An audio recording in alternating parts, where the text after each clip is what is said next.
Alors je sais que de semaine en semaine, vous attendez cette rubrique, hein. La batterie révolutionnaire de la semaine, les batteries métal air de l'avenir du stockage d'énergie longue durée.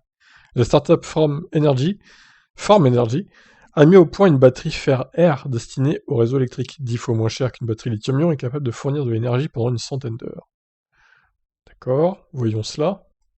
C'est sur futurascience.com, hein. Le développement des énergies renouvelables a lancé une véritable course à l'innovation pour stocker l'électricité produite par intermittence afin de la restituer en cas de forte demande ou de panne. Après des batteries à sel fondu, la startup américaine Form Energy vient d'annoncer être prête à commencer la production de batteries fer-air, 10 fois moins chères que les batteries lithium-ion. Le système est basé sur une anode en fer et un électrolyte à base d'eau. Pendant la décharge, la batterie utilise l'oxygène présent dans l'air pour oxyder le fer et créer ainsi de la rouille. Ok. Pendant le cycle de recharge, l'opération est inversée.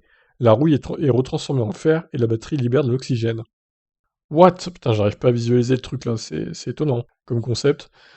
En règle générale, les batteries fer-air fonctionnent avec une pile à combustible qui consomme l'hydrogène produit pendant l'oxydation pour générer l'électricité. La firme, à voir en détail, n'indique pas si c'est la méthode adoptée ici. Chaque batterie fait la taille d'une machine à laver, et elles sont ensuite assemblées pour atteindre des capacités suffisantes pour le réseau électrique. La firme indique à pouvoir atteindre une densité d'1 à 3 MW par acre, donc ça fait 4 km² à peu près. Ces batteries sont destinées à être utilisées en complément des batteries lithium-ion et peuvent fournir toute leur puissance pendant une centaine d'heures. Cette technologie présente l'avantage d'utiliser des matériaux peu chers et faciles à recycler. La firme communique peu de détails techniques pour ces batteries, mais travaille actuellement sur une installation pilote dans le Minnesota prévue pour 2023. Elle sera capable de fournir 1 MW pendant 150 heures. Ce sera certainement l'occasion d'en apprendre plus sur la densité et le cycle de recharge de ces batteries. Une chose est certaine, il ne faudra pas espérer que ces batteries alimentent les smartphones et même les voitures électriques.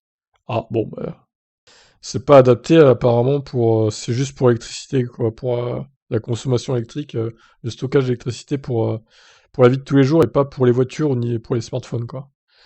Bon, bah, ça sera pas les batteries révolutionnaires pour les voitures électriques, du coup. Mais bon, pour le réseau électrique, pourquoi pas, du coup. Même si j'ai un peu de mal à comprendre comment ça marche quand même, mais bon. Si vous avez un bac pro ou un BTS électricité ou je ne sais quoi, un doctorat dans l'électricité, n'hésitez pas dans les commentaires à nous expliquer, là, parce que faut quand même être calé pour comprendre ça comme il faut, quoi. Eh ben écoutez, je vous laisse réagir. Bye bye.